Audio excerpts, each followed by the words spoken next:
Hello, and welcome to Care for Creatives Community Conversations. I'm your host, Kennisha Davy, Chief of Internal Affairs for the DC Creative Affairs Office. The Care for Creatives Community Conversation series is a part of the Care for Creatives program, which is a partnership with the DC Creative Affairs Office and the George Washington University, offering pay what you can mental health services to creatives just like you. Joining me in today's conversation discussing money and mental health are some great guests, and I'd like them to introduce themselves. First up, Alex Honigman. Hi, I'm Alex Honigman. I'm a licensed clinical social worker. I work with Wit Reason. We're a mental health practice and consulting agency here in DC, but work with the entire DMV area.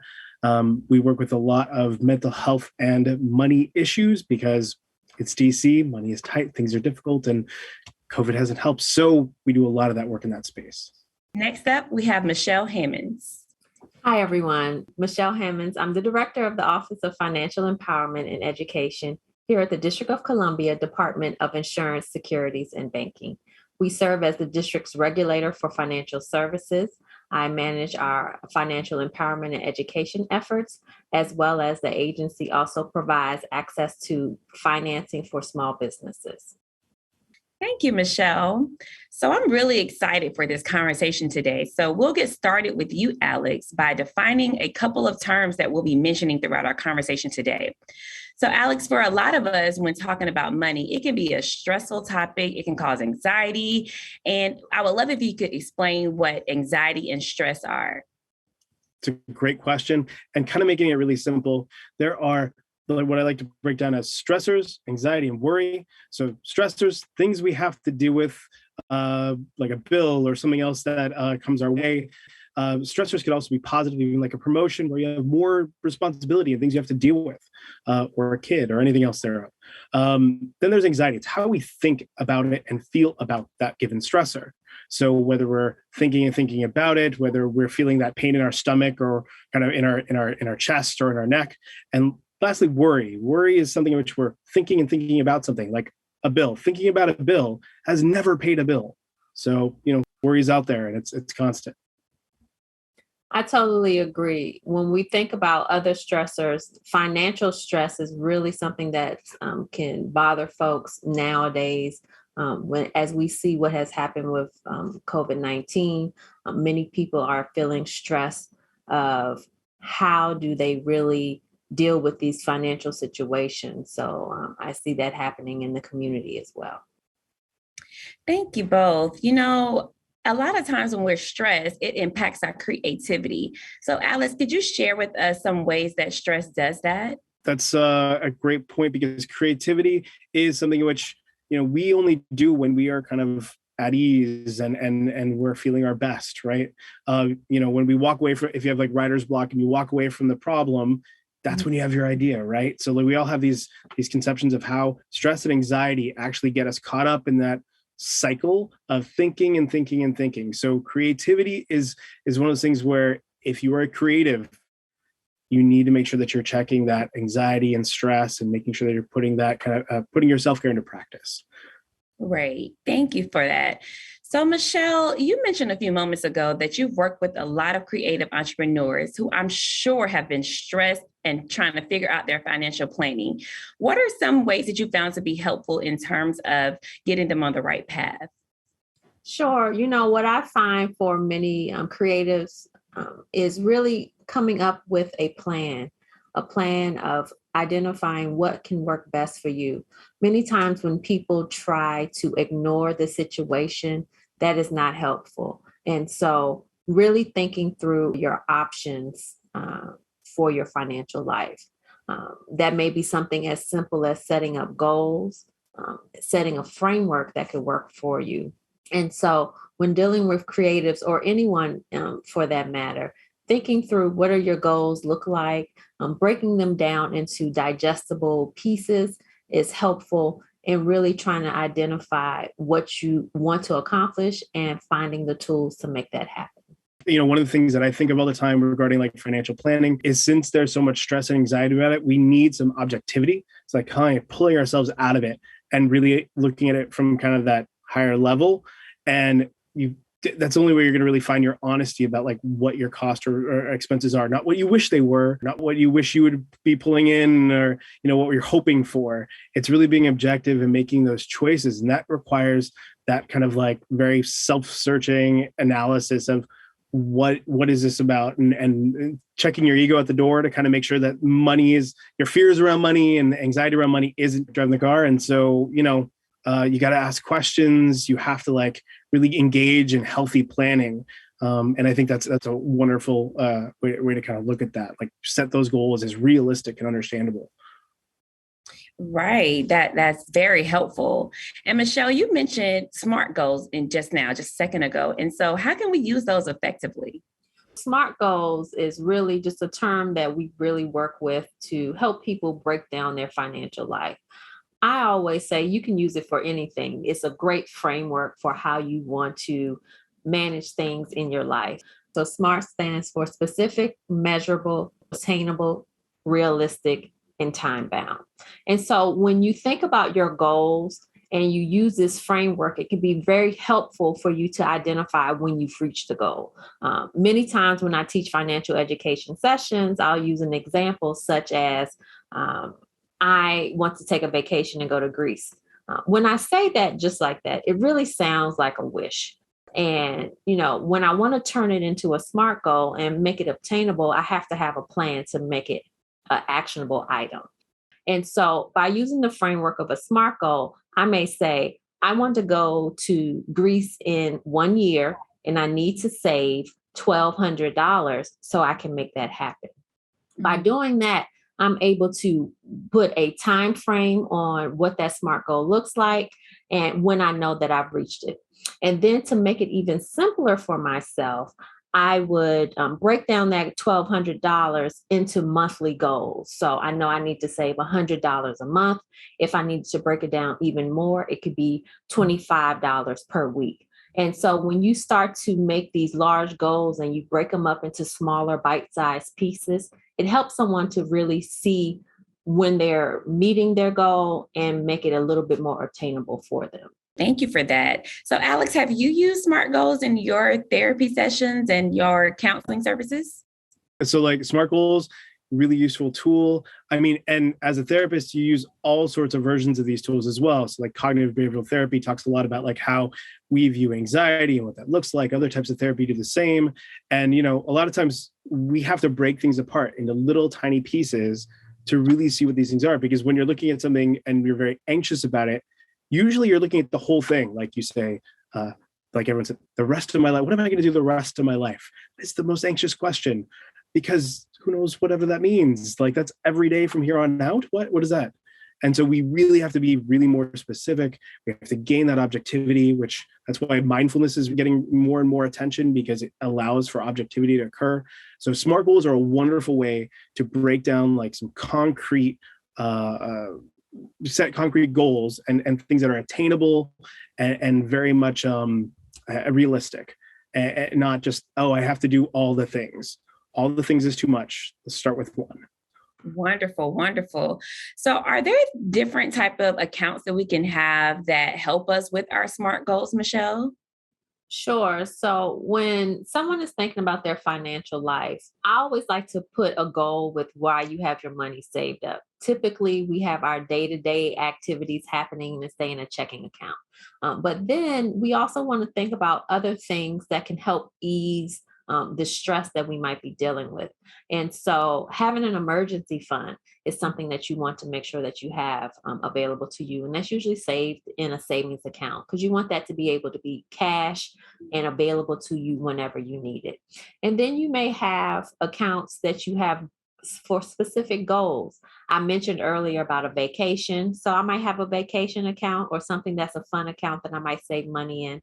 But then I also want to think about what are my long-term strategies as well.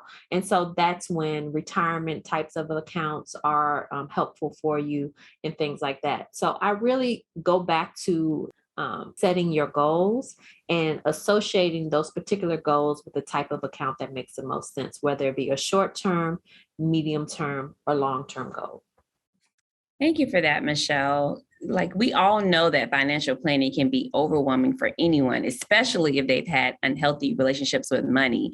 So Alex, what are some tips that you might have that people can use to navigate this process? I think Michelle is the answer, right? It's like talking about money and like ability to like actually work through those fears, talk them up, ask questions to people in which maybe not just anybody, but like people who are in financial planning, anybody there that you can talk to, gain some of that mastery over these things. It's really important. The more questions we ask, the more we get to alleviate that anxiety. And partly anxiety cripples us from actually asking those questions. So working through, what is your own anxiety about money? What does this feel like to you? You know, does this feel like a burden? Does this feel like something that's scary to you in some way? And unfortunately, like, you know, a lot of those things we don't take a class a lot of the time in school where it says, oh, here's how to deal with money the rest of your life. Here's taxes, here's this, here's that. We don't do those things. And so we look to family members. And unfortunately, not everybody gets that same education around money too. So we want to make sure that everyone, and I think Michelle said it before, we need to empower people. And empowerment has everything to do with knowledge, disseminating that knowledge, talking about it high and far, making it very obvious to everyone. Here's how we can help and get you money. Here's what money you're going to need. This is what this looks like and why.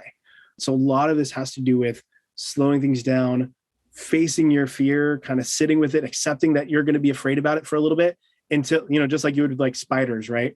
Be okay with being afraid of it for a second there, sit with it, get used to it, expose yourself to that, and then move forward by asking those good questions, listing them down, getting them out of your head into reality. That's also a really big one. A lot of stuff up here ends up being round and round and round it goes. And instead, when you write it down, you're gaining some objectivity. So similar type of skills apply to reduction of anxiety, face that same fear, because that's where a lot of that goes. Even reactivity around money becomes problematic, like for creatives, worrying too much about what is going to gain you money versus what you love. And you have to assess that, but it also has to be a value-based decision, which is also why you see people jumping careers, because they're burnt out and they're not making the value-based decision. They're doing it based on, I may make this much money if I do this work so very hard. And so we don't invest in ourselves. So yes, a lot of ways to pick that apart. Yes, you just gave us a lot of tools and tricks and all these things to kind of, for people to get their financial planning together and in order. And once you're on the other side of that, I'm hearing that it's a continual process, like it's something that you have to continue to do. So Alice, can you talk about some different things that you share with people that you service in your career to help them stay on the correct path? You know, people get obsessed with ideas like the 5-year plan, the 10-year plan, and that's wonderful. The thing is, like anything, an investment you have to continue to look at. And you were an investor. If you're investing in yourself there, you have to manage that and look at it. You can't just ignore it. If the money's not moving, right? If you were investing in a stock and it didn't go anywhere, why invest in that stock anymore? You know, maybe you have some hopes for it, but really you have to assess it each time, right? So it's similar to that thing. You're investing in you. And so you have to assess that regularly. What is it? What am I working with? What am I evaluating for myself? What are my goals for me when it comes to, ideally, what are the values I want to uphold? If you want more freedom regarding finances, well, that has pluses and minuses, right? Like, you know, whether it's how much money you're spending on a budget or how much money you're investing in this or that, or whatever your choices are. So if your goal is to go to Greece, then make sure that becomes the priority, and make sure that your focus is on that priority and why it's on that priority. Right. So there are lots of little things to do that, whether it's taking a break, checking in with yourself, sometimes reviewing that with somebody else and asking those things of other people, making regular kind of appointments to do so, like in any financial, planning office or with banks or whatever institutions you're working with, and even friends and people that you work with daily. It's kind of checking in and making sure that you're really being your authentic self in the choices you're making. Thank you for that. Thank you. Michelle, so although DISB is not a direct service provider, what type of programs do you guys offer district residents? Sure, we offer a ton of different programs for the residents, but I want to just take one step back, if you don't mind, to really kind of go back into what Alex mentioned. When you're thinking about your finances, writing it down is really, really important. A lot of times people they do keep their ideas in their head, and they don't put it out in the world. And so when you write it down, you make it accountable to yourself, and you know something that you want to do. Also, having a budget. Budget seems to be a bad word for a lot of people. People think of it as being restrictive, but really, you want to tell your money where you want it to go. And so having a budget, understanding what your incoming looks like and what your outgoing looks like is going to be very important so that you can manage whatever it is that you have to deal with.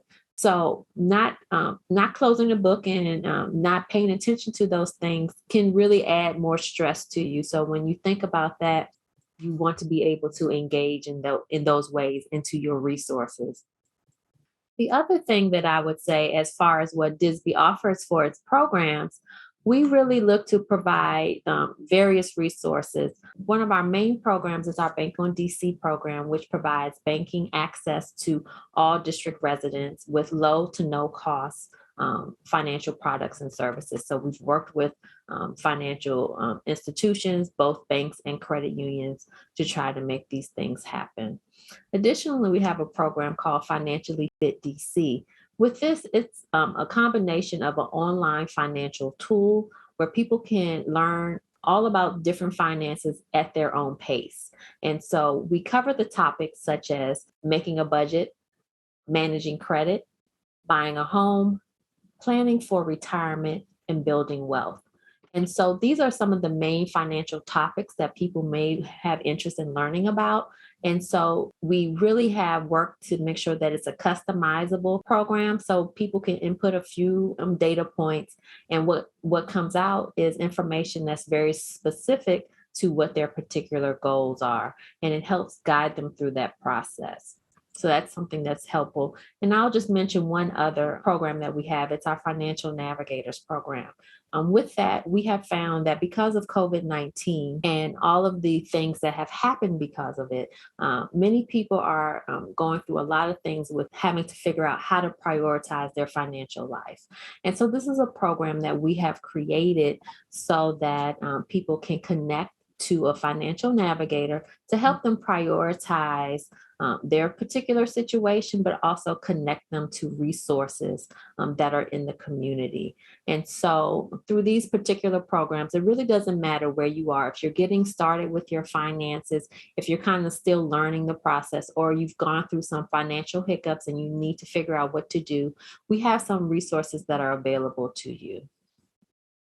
That sounds amazing. Thank you so much, Michelle. What are some of your biggest takeaways from the conversation that we've had today?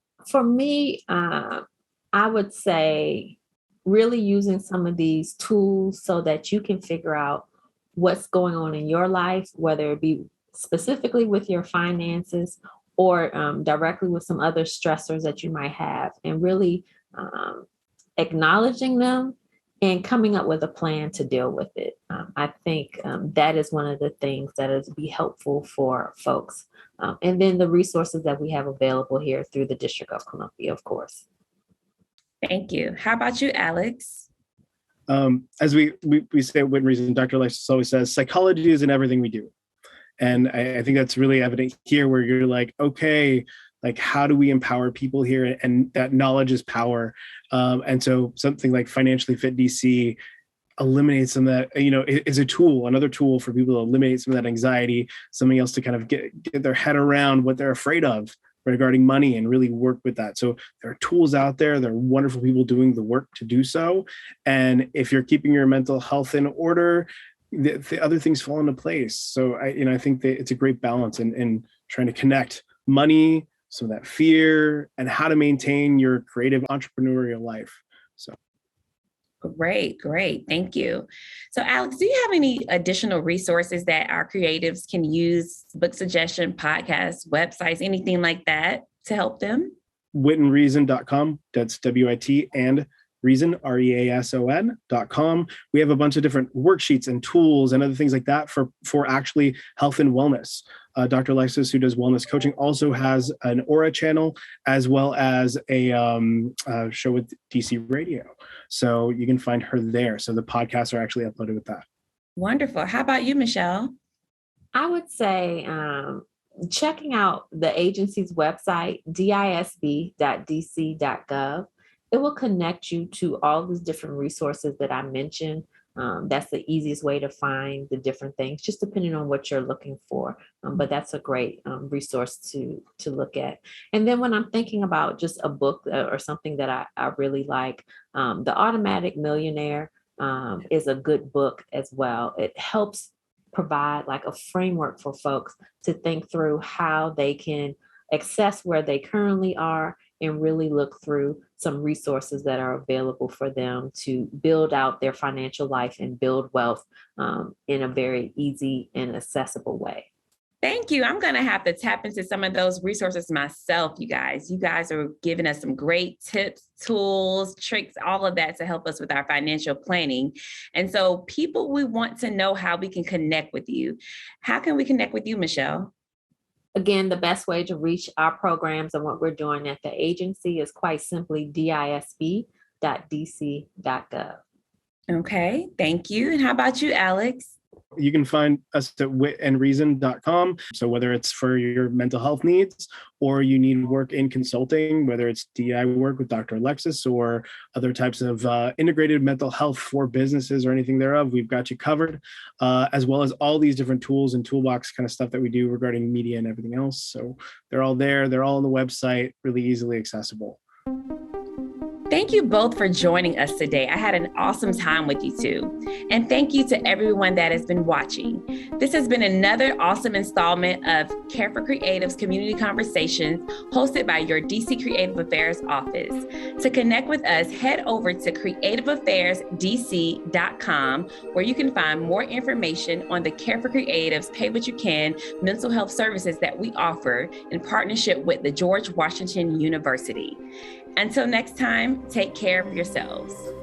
In closing, here is a recap of some of the resources available to assist you. The Care for Creatives program, Pay What You Can counseling services. Learn more at creativeaffairsdc.com. District of Columbia Department of Insurance, Securities, and Banking. Learn more at disb.dc.gov. Wit and Reason. Learn more at witandreason.com. Wit and Reason radio show hosted by Dr. Alex Marino. Listen at dcradio.gov. The Automatic Millionaire by David Bach.